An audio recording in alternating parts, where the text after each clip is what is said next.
Sanibonani, molweni ndandamkela kwezoSTV ngesiXhosa. UHlathi ke after ekhonfrante ke uHlengiwe embuza uba kanti ungumntu onjani umthetho lo wakho ke. Uqhubekile ke incoko yabo ke sithi ke wena umdifenda kanjani umntanakho ebe enze into enje uba makangayi ejele, uyenza njani loo nto. Ethi kum sisithu ke eso, uthi ulala kanjani ebusuku, owam unyana uswelekile ebulawa nguwakho unyana. Ungumntu onjani wena? Ungumntu onjani lo difenda, udifenda umntu owenze into ebuhlungu ngolu hlobo? Usidifenda kanjani isilwanyana? Loo nto ithi ufuze wena mos lo mfana. Uhlengiwe ke naye uye waphendula ngelisithi ndicela undiphumele kwam ndingekakubizela amapolisa ke okanye ndikufakele i-restraining order. And maybe kwa ikhothi izawufuna ukwazi into yoba ijonge into yoba what kind of an animal eyakhulisa ulikamva.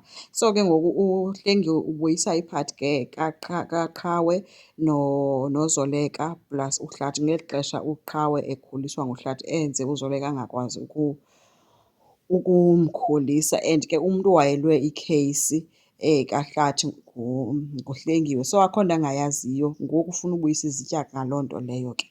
UHlathi uthe ke noba kaloku ungandizonda ngayo yonke into okanye ubuyise yonke i-past yam nento endandizenzile, ulikamva yena ebengumfana olungileyo, ufe kabuhlungu ebulawa ngulwandle. Wathi ke ngaske uThixo akuvise le ntlungu mna noThumeke ndiyivayo, nawe uzokwazi into yoba uyive uba injani na. Watsho wabashiya apho ke. Sydney ke guys, oko into emakekileyo engazi noba makathini.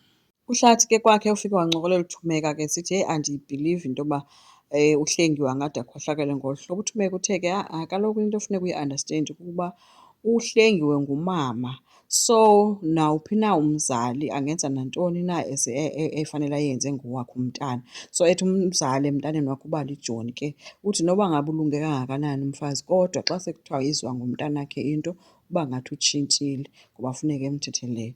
So uyabuza ke ngokuThumeka uba sizawuthini ke ngoku kuyo yonke le nto ngoba kaloku uZoleka noLazarus bebeze nocebo apha wena walala.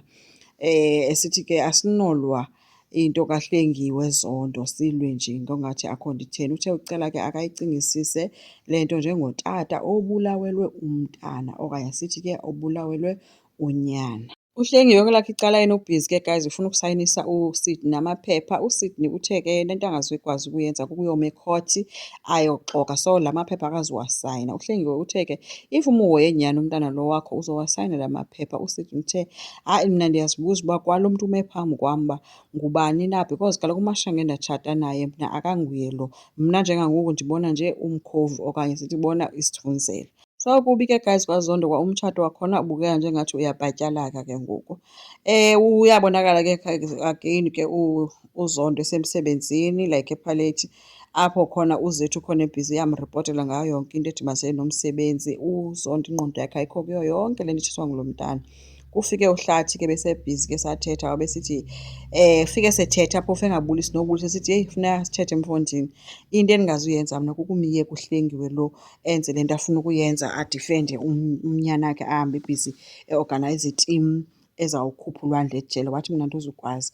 UZondo uthe kaloku uHlathi uHlengiwe wenziwa kukuba ekugqibeleni ungumama kulo mntana, uyamzala ulwandle, so ufanele into yoba amprotekthe. Noba angenza ntoni lo mntana uzomprotektha ekugqibeleni because uyamzala. Hayi ke akacaphuke guys ke uHlathi ekhwaza esithi nje hayi bo ulwandle ubulele unyana wam. Akothuka guys kulo mntana uZethu because kaloku beme phaa but ke ngoku weva le nto and beqala uyiva bengayazi uba kanti injengoba ithethwa. So uSydney kuye wamcela into yoba bahambe bothethela ngaphakathi ke kulaa ndawo yakhona enekhethini apho bafike khona ke bahlala. So uqhubekile kwincoko yabo ebuza kuHlathi kuZondo into yoba nawe kuyacaca into yoba usebenzisana nomkakho kuyo yonke le nto. UZondo kuthe ke mna kaloku ndizokhumbuza into yoba mna nditshate umntana ndamzisa kwakho ndisenzela bazothetha. Ethi mna andiyojaji ekugqibeleni. UHlathi ke so uthi ke ngoku yena akazukwazi kodwa ke uba nosizi noba kuthiwa lo mntana uyagwetywa noba kwenzeka ntoni. UZondo uthi yena mna ndizokwamkela yonke i-decision ethathwa yikhothi.